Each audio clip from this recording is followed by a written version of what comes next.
What's good, YouTube? It's the Chris of the Prophecy. And before I start this video, like, comment, subscribe. Um, so all this talk about the Nets,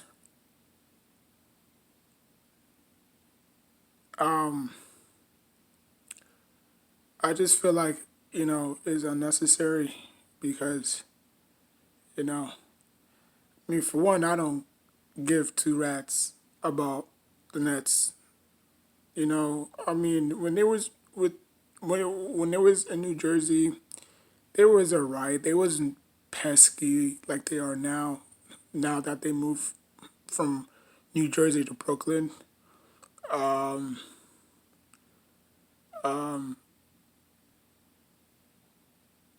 I just think that you know, I just think that the Brooklyn Nets is always going to be that little pesky, annoying brother that always gets on your nerves. But you know who's the leader and the boss of the two. And I think, KD going there obviously was a huge mistake. But I get it. He wanted to get out of he wanted to get out of Stephen Curry's shadow because as long as he was there, it was still gonna be Stephen Curry's team. You know, it don't matter how many championships he would have won. If he would have stayed with the Golden State Warriors, it still would have been Stephen Curry's team. They still would have been talking about Stephen Curry. But now, he went to Brooklyn. He could have. He had a choice. He had a choice to. I mean, to be honest with you, I'm just glad that he did go to the Nets because if he had chose Brooklyn, well, if he had chose the Knicks, we would have gave up so much for him. It would have backfired in our faces. But since we're doing it the right way, I think we should have done this with Melo when he came here. Obviously, we didn't really give up too much. We gave up a few picks. We gave him Raymond Felton. So we didn't totally give up too much. But, I would have liked it Melo to come in, sign and trade. Or he could have waited until free agency to come here. But you know how that is, right? We got whatever we got out of him. We milked him for everything that he was worth. So the reason for this video is, what is Kevin Durant doing? Now, obviously, a lot of people are still going to say those two championships belong to Curry. Rightfully so. It's not like he went to Brooklyn and won them their first championship. He's in, year 4 with them? Year 3, year 4, and he still hasn't done anything? I think he just went there for the payday. I just think that, with him and Kyrie and James Harden, it was never going to work. And I said that last year, people thought that I was crazy. Like, ain't no way, ain't nobody stopping that onslaught.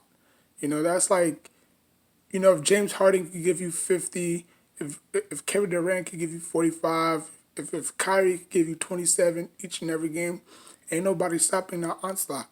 But the difference was they lacked chemistry. They really did. I think the only two was probably Kevin Durant and James Harden because obviously they were teammates.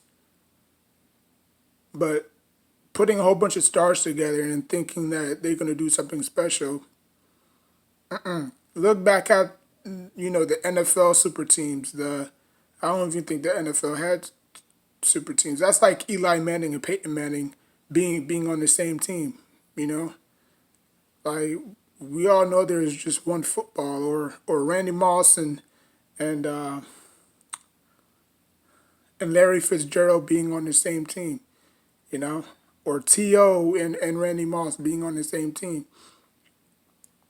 You know, I mean, look at the Eagles, formed that dream team. You know, started 5-0 and then finished 5-12. You know what I'm saying? So just because you have a super team doesn't equal success. You know, unless you build through the draft like the Golden State Warriors did. But nobody can ever say that they cheated or they did this or they got those guys from free agency. No, they didn't. They all groomed through the draft. I mean, they all groomed through the a draft together. You know, they molded into an elite super team. You know, it's not like something that was just made in the lab. You know, and that's what Nets fans fail to understand. You know, just because you have a three onslaught, you think that that's automatically going to win your championship? No, they gave too much for Harden. Kyrie and Kevin Durant, they came here willingly, you know. So I guess KD is gonna stay in. I guess KD is gonna stay with the Nets because before this whole news broke out that he wanted to request a trade, I said that he was not gonna go anywhere, and we're still here. And I said this 2 months ago. I said this around June or July. I said that he's not gonna go anywhere. Ain't nobody gonna break the bank for KD, you know, because KD has shown who he is. All 32, not 32, all 30 teams know, well, including the Nets, all 29 teams know what KD is about. He's not a transcendent player. He doesn't make people around him better. He's not Giannis. He's not LeBron. He's not Kawhi. And I'm pretty sure if those guys were free agents, a lot of teams would have been breaking the bank for them because they know what they're gonna get out of them. You don't know what you're gonna get from KD. Yeah, KD is a scorer. That's all he is, you know. But he's not a leader. Like there's a difference between being a scorer and a leader. Now, if you could be both, if you could be both, then kudos to you. But I mean, hell, even Melo tried to be a teammate. It didn't work out. Stoudemire Melo did not work out. When Stoudemire was by himself that year, when he was in MVP discussions with Derrick Rose and LeBron James and himself, the Knicks were actually pretty good.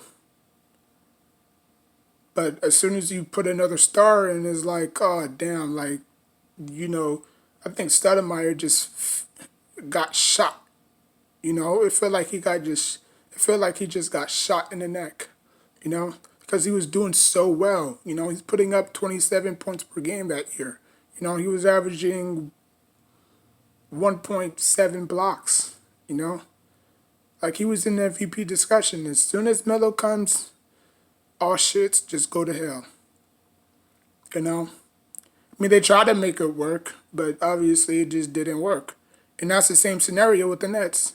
Putting three superstars together, thinking that it's gonna work, it's not gonna work. Lakers putting Russell Westbrook with James and AD, they thinking that it's gonna work.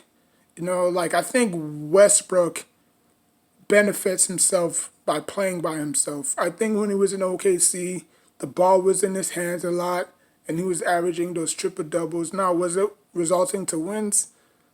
Not really. You know, when you average so many triple doubles, it's more of a selfish stat than it is a team stat. You know, but he did average a lot of assists. I think he averaged like 8.1 or 7.3 assists per game. So it's not like he wasn't selfish. You know, he was dishing it to, Adams and, the teammates that he had with him. But I think Westbrook is more effective when he doesn't have to rely on a lot of people, because Because when you put Westbrook in that position, it's like, damn, you're dooming yourself because, he's not that guy, So KD is gonna stay with the team. He's not gonna go anywhere. He might probably thug it out for another year, and after that, if this doesn't work, then he's just gonna leave. Because I don't think he wants to waste his good years left that he has in him to play with an organization that'll never win a championship. And they never will. The Clippers have a better shot of winning their first championship than the Nets do.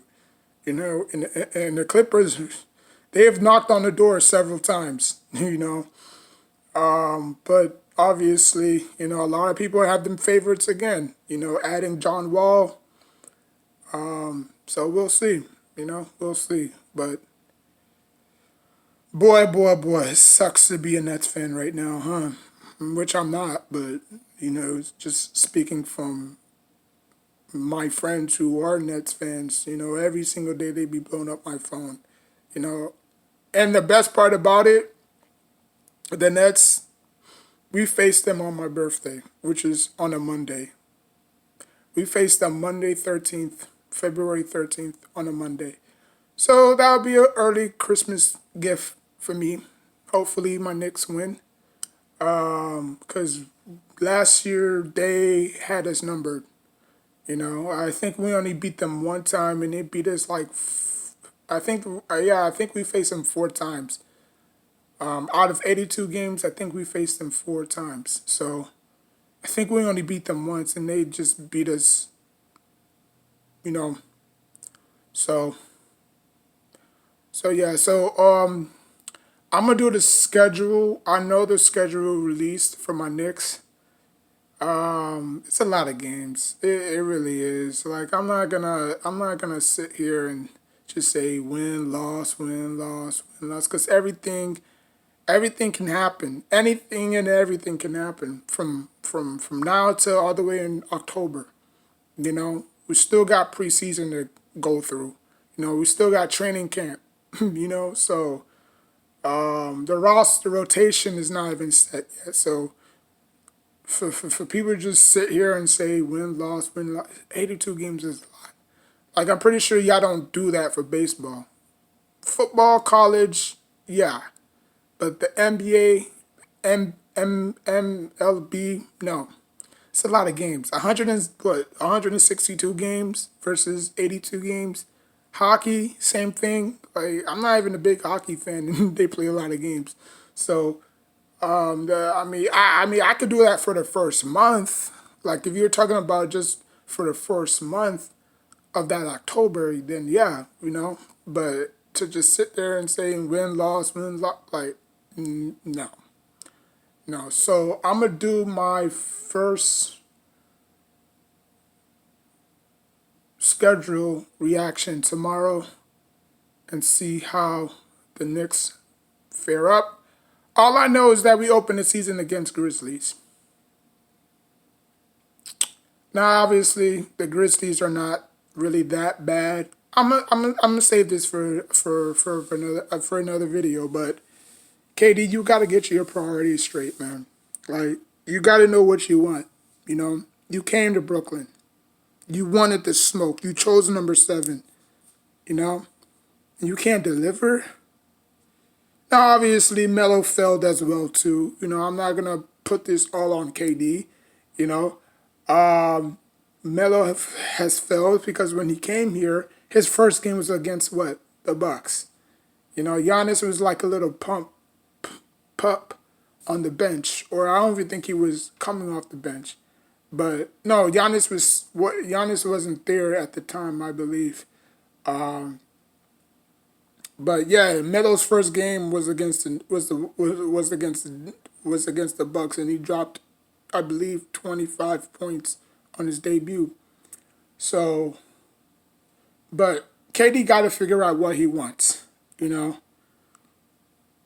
It's either and you have Iguodala coming out saying that, oh, I believe KD should thug it out with the Nets, because nobody's gonna want KD right now.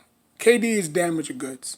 And I don't mean injury. Well, yeah, he is coming off an injury, but like, are you willing to give up half your roster for a person who is not committed?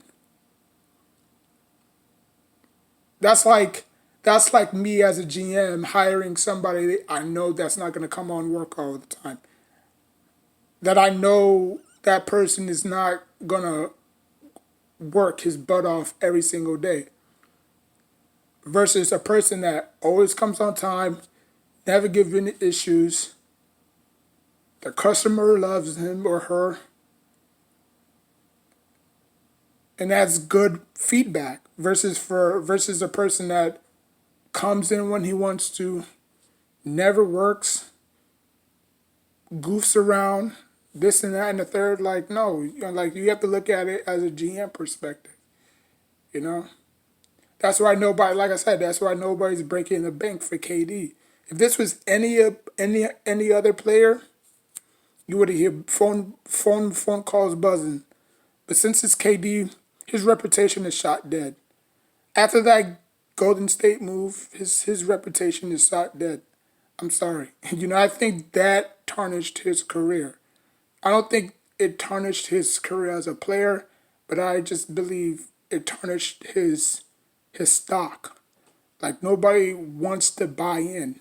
Like, no, like Boston turned it down, Miami turned it down. Uh, they had a couple of talks with LA, they turned it down. Like, nobody wants no part of KD. It's not that he's not a good player. It's just he just has too many baggage.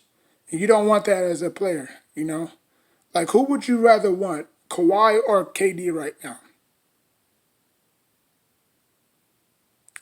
I'll let you marinate on that.